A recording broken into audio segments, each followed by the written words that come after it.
May 22nd, 2014. Hope you were with us last night. There were over 200 people that tuned in live to my worldwide exclusive webinar for insiders and their guests, where I talked about autoimmune disease and how it is a perfect fiction dreamed up by the MDs, and it is an absolutely perfect example of their lopsided way of looking at health and disease and the relationship thereof to the human body.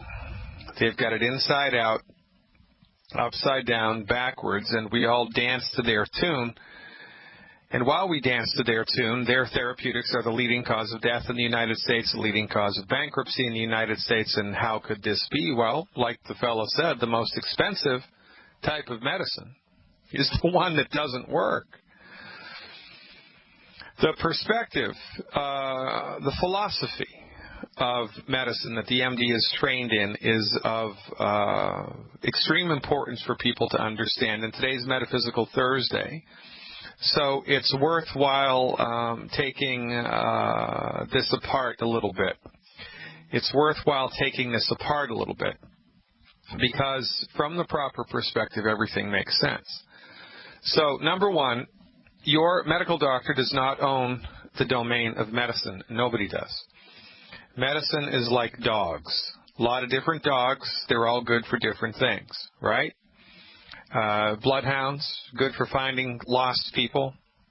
Golden retrievers, good for duck hunting, good for pheasant hunting. Chihuahuas, companionship, I guess, right? Or maybe finding tacos, selling tacos. Yeah, selling tacos.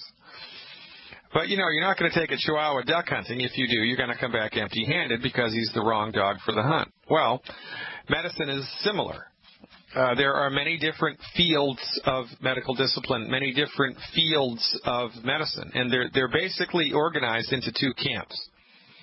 There is the reductionistic field of medicine, and the only medical profession that exists there are the MDs.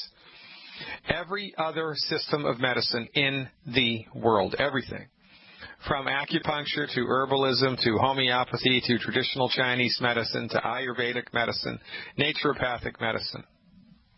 Every other system of chiropractic medicine, every other system of medicine in the world is holistic in its philosophical underpinnings.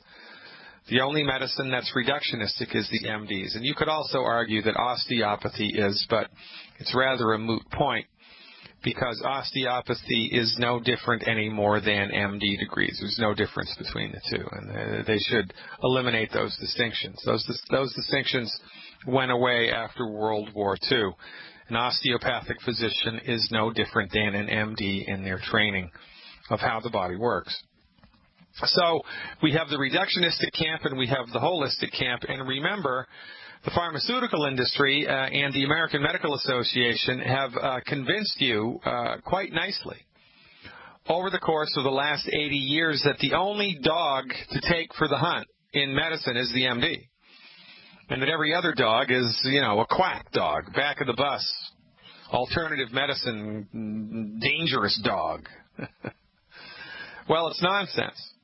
There are different dogs for different jobs. There are different types of medicine for different conditions. And the field of endeavor that the MD is best suited for because of their training in reductionism is trauma and emergency medicine.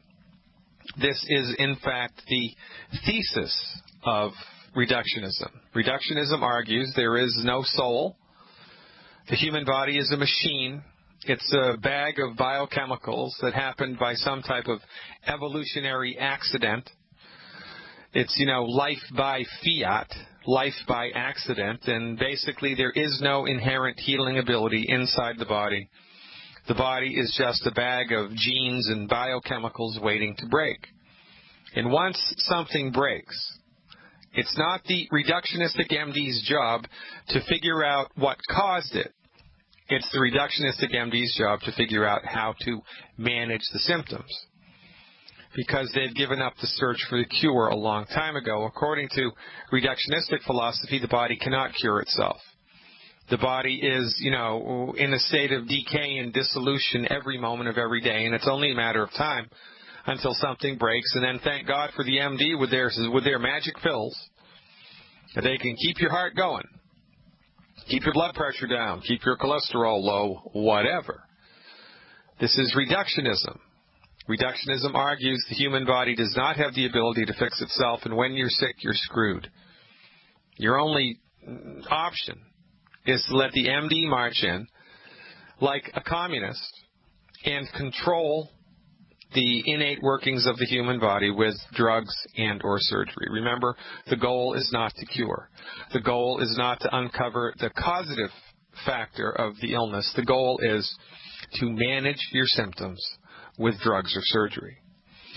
Now, the other end of the coin is holism, and holism argues just the opposite, that the human body is not a machine, it's a complex system of interrelated parts, that everything affects everything. It's one big, happy family inside the body. That the human body is endowed with a spiritual soul, a spiritual force. Call it whatever you want to. Spirit, soul, Atman, call it whatever you want. It's there. And the presence of the vital force inside the human body, the presence of the spiritual force, which